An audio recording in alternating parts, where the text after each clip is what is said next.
Welcome.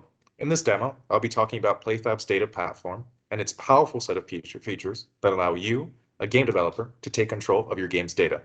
Such features include PlayStream events, telemetry, and analytics.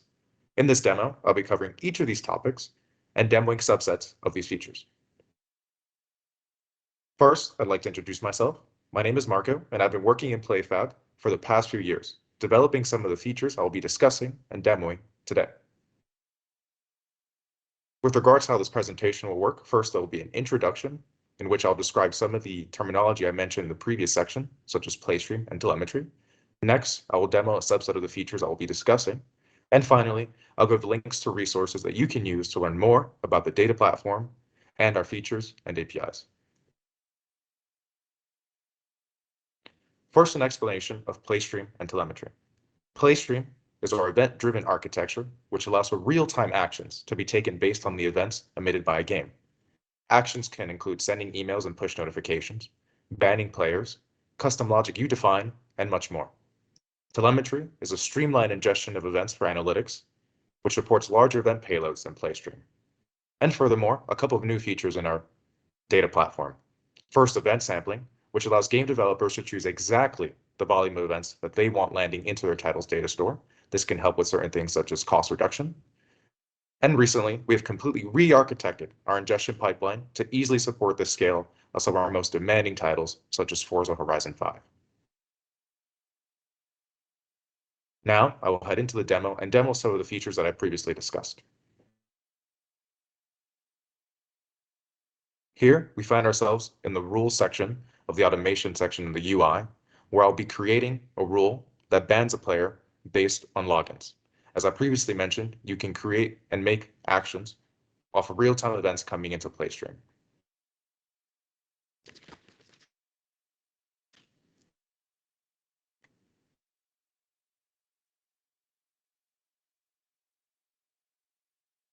We'll call this action ban player on login,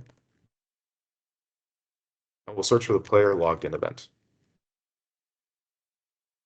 Note that you can add conditions based on any member from the event's payload, but here we're going to do a simple rule that simply bans any player. And we'll set the ban duration for 3 hours, and we'll call this demo ban player, and we'll save. Now, with that action saved, we'll go ahead and create a player, which would also log it in. So here we are, new player, create and log in this player. And also note that here we have the PlayStream Monitor, which actually allows you to monitor events as they come in near real time. And so as you can see, we have this player logged in, which is the player we just created. As you can see, this is the player ID, the same player ID that we find in this tab for the player that was just created. And you can also note that we've had some actions executed. So for example, here we see that the player has been banned for 3 hours in almost real time. And so if I go back to the player, look at its bans, you can see the ban reason, demo ban player, which is from our action, and that the player has in fact been banned for 3 hours. Now, if you would like to query the events that your title has emitted or that PlayFab has emitted on your behalf, there are two options. You can use the Data Explorer Basic tab or the Data Explorer Advanced tab, both found in the data section in the Analyze portion of the UI. The Basic tab allows you to do simple things.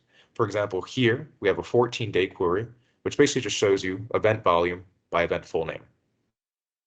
If you would like to do something more advanced, we can head over to our Data Explorer Advanced section, where you can run more custom queries. So for example, here I'm querying all events for player logged in instances where the event is greater than 6 hours old. And so if I run this, or greater than 6 hours ago in the past. So if I run this, we can see a player logged in event for a player that I created a few minutes ago. If I run this again, we may be able to see the events for the player that we just logged in. Not yet. However, these events usually write within a few minutes into the title data store. Now, finally, I previously mentioned event sampling. Event sampling is this feature which allows you to control the volume of events that arrive in your data store. Something like this could be helpful for reducing cost, as the amount that you pay for a data store is related to the amount of volume that's there. And so here, with percentages, you can control the volume of these events. So for example, we have character created, which is sampled at a rate of 100%. In this case, this means that the event is not removed from your data store and that it's completely ingested. And here we have an example of client focus change, which has a sampling rate of 50%, which means half of the events end up in the title data store and half do not. I would also like to note that this is not random. This is based on entity. And so if a batch of events is received and they contain multiple instances of the same entity or player, all those events will be sampled, not just at random. Now, all these features that we talked about today are intended to support you through the entire lifecycle of your game, from development when you need real-time feedback to test functionality, then to launch when you would like to track some key performance metrics that allow you to fine-tune, and finally, once your game is established, providing you with the ability to build advanced analytics on your data store.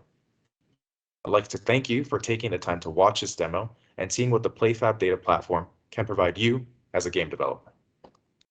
To get started building with the PlayFab Data Platform, you can follow any of the links provided here to begin learning about our features and APIs. Thank you once again, and goodbye.